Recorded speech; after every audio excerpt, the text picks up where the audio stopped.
अंतरिक्ष में 9 महीनों से फंसी हुई सुनीता विलियम्स और उनके साथी बुच विल्मोर के साथ बाकी यात्रियों की वापसी धरती पर जल्द होगी। नेशनल एरोनॉटिक्स स्पेस एडमिनिस्ट्रेशन यानी नासा का crew 10 mission international space station पहुंच चुका है।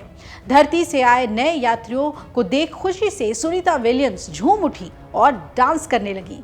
सभी यात्रियों ने एक दूसरे को गले लगाया और नासा को धन्यवाद कहा। आगे रिपोर्ट में हम आपको बताएंगे कि आईएसएस से सुनीता विलियम्स की वापसी कब होगी, पृथ्वी लौटने पर उन्हें क्या मुश्किलें हो सकती हैं, देखने चलने तक में क्या उनको दिक्कत आएगी। लेकिन उससे पहले ये जान लीजिए कि सुनीता विलियम्स को लाने के लिए क्रू 10 में कौन कौन गए थे। तो ये मिशन नासा के कैनेडी स्पेस सेंटर से फैल्कन 9 रॉकेट के जरिए ड्रैगन स्पेसक्राफ्ट पर क्रू 10 मिशन को लॉन्च किया गया था और इस क्रू में 4 अंतरिक्ष यात्री शामिल थे। इनमें अमेरिका के 2 और जापान के साथ रूस के भी अंतरिक्ष यात्री शामिल हैं।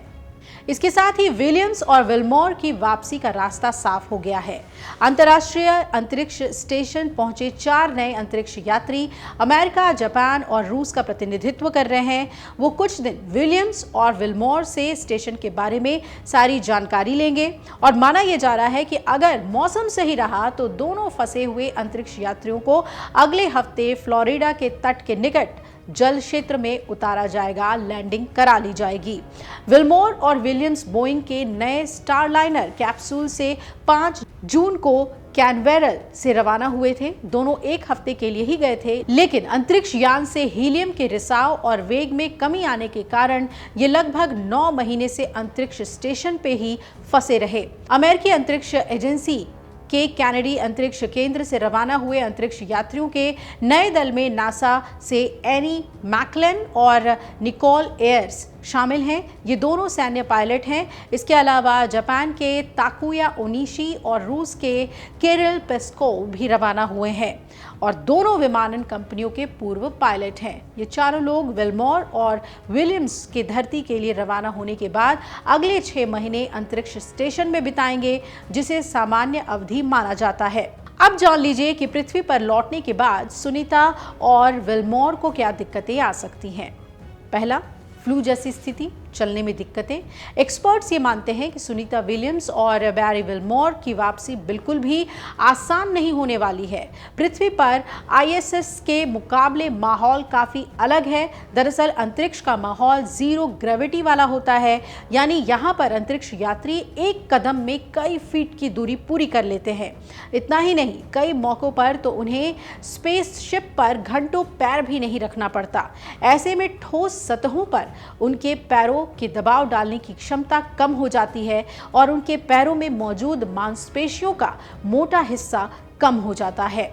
इसके चलते पृथ्वी का गुरुत्वाकर्षण बल की मौजूदगी की वजह से अब जब वो चलने की कोशिश करेंगे तो उन्हें ठोस सतह पर पैर बढ़ाने में भी दिक्कत आएगी और कमजोरी भी महसूस होगी। साथ ही उन्हें अपने कदम छोटे छोटे लगेंगे, जिसे बेबी फीट कंडीशन कहा जाता है। इतना ही नहीं, सुनीता और बैरी को पृथ्वी पर कुछ समय के लिए चक्कर आने और जी मिचलाने की शिकायत भी होगी। एक अंतरिक्ष यात्री टेरी विट्स के मुताबिक आईएसएस के जीरो ग्रेविटी माहौल से लौटने के बाद उन्हें अपना वजन काफ़ी भारी लग रहा था और इतना ही नहीं, उन्हें चक्कर भी आ रहे थे। उन्हें फ्लू जैसा संक्रमण भी महसूस हो रहा था। टेरी के मुताबिक अंतरिक्ष से लौटने के बाद शरीर को पृथ्वी के माहौल में ढालने के लिए कम से कम 1 हफ्ता लगता है। माना जा रहा है कि सुनीता और बैरी के लिए पूरी तरह से पृथ्वी के माहौल में ढलने के लिए ये समय कुछ ज़्यादा भी हो सकता है। और क्या दिक्कतें आएंगी?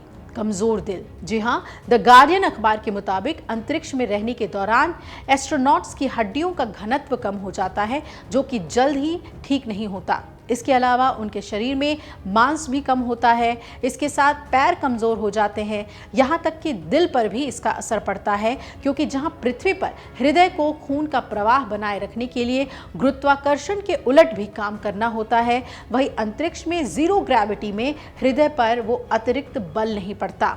चूंकि सुनीता विलियम्स लंबे समय तक अंतरिक्ष में रही हैं, इसलिए उनका दिल फिलहाल जीरो ग्रेविटी में काम करने का आदी हो गया है।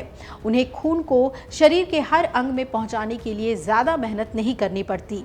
अब जब वो पृथ्वी पर लौटेंगी तो उनके दिल को गुरुत्वाकर्षण बल के खिलाफ भी खून का प्रवाह बनाना होगा, यानी उनके कमजोर दिल को फिर से पृथ्वी के हिसाब से मजबूती दिखानी होगी। इनमें कई बार काफी समय लगता है और शरीर के हर अंग तक खून का प्रवाह समय पर बन नहीं पाता। इससे अंतरिक्ष यात्रियों के शरीर में खून का क्लॉट यानी कि थक्का जमने का खतरा बढ़ जाता है। और क्या दिक्कतें आएंगी? दिमाग पर असर।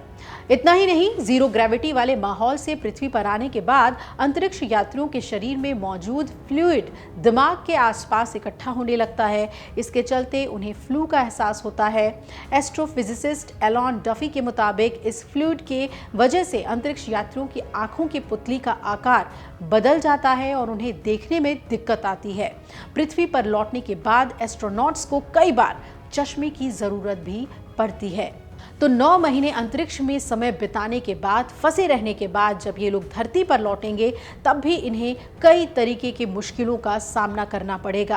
और यही वजह है कि इनके यात्रा को दुनिया सलाम करती है, लेकिन अब दुनिया इंतजार कर रही है कि वो सकुशल धरती पर लौट आए। अगर आप ये वीडियो YouTube पर देख रहे हैं तो हमारे चैनल को सब्सक्राइब कर बेल आइकन दबाएं और Facebook पर देख रहे हैं तो हमारे पेज को लाइक करें। 8 मिलियन प्लस सब्सक्राइबर, आपके इस भरोसे के लिए बहुत धन्यवाद।